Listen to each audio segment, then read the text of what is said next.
good, right? In this case here, you see the patch, all right? I didn't even see a patch on this. All right, let's keep going here. Come under.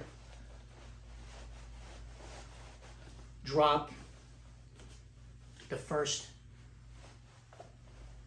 Let me do this one. Hey, it's Marco from FightingSecrets.com. Just a little bit on the gi, some etiquette, how to tie the belt, the gi pants.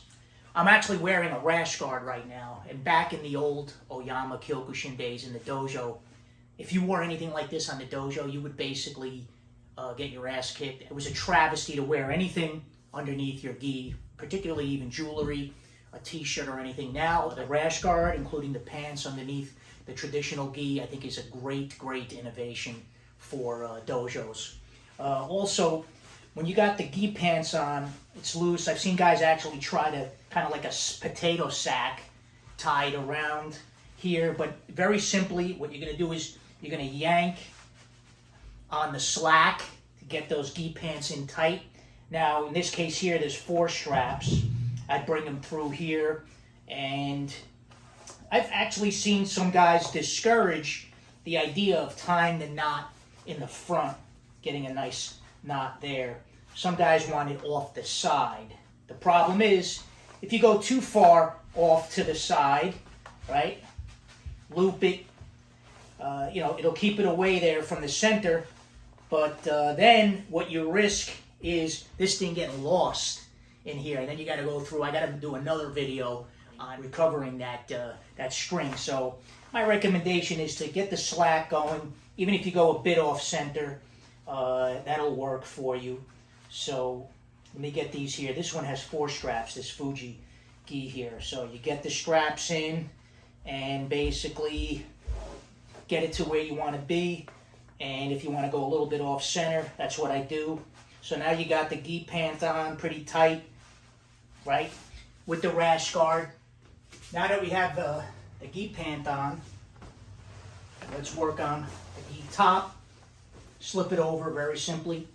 9 times out of 10, you got a patch or the school logo or anything on this side, or the instructor writes the student's name across the left lapel. That's going to go over the top. So right, under, left, over.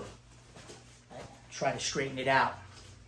Then what we do is, when we get the belt, you may have not noticed, but the belt at one point was probably twice the width and one side was flipped over.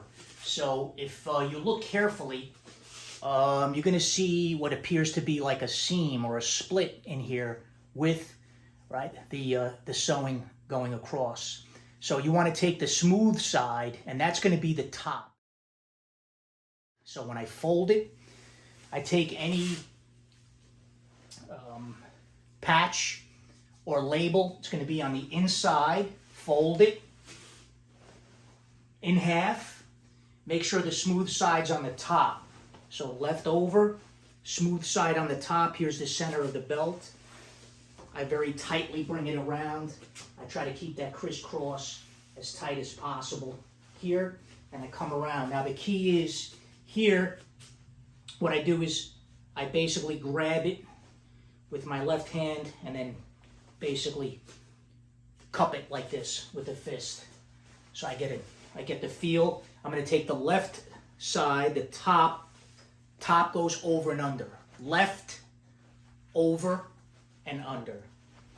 Then I'm going to take the left now becomes the right side. It's going to go over, then through, and then I basically tighten it.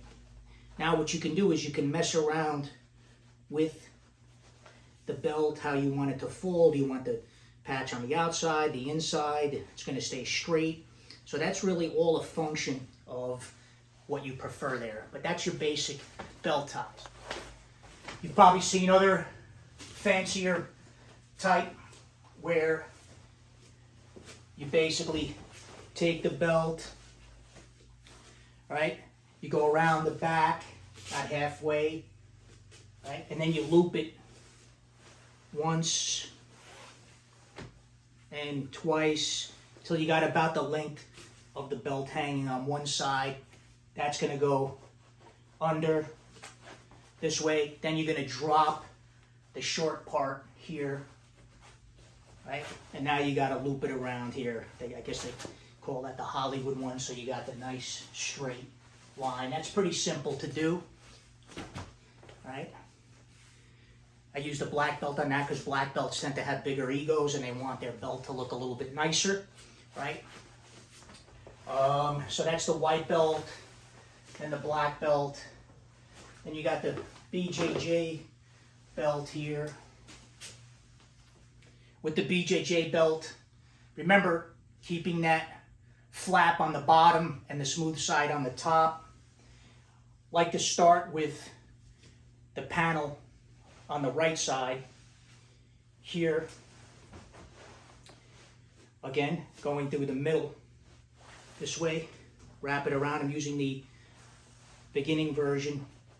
So you see that as you come around, straighten it out. Now you got the panel on the left side. Some guys like to hang it over like rabbit ears so you can see the stripes on that. So the key is really playing around with this area here.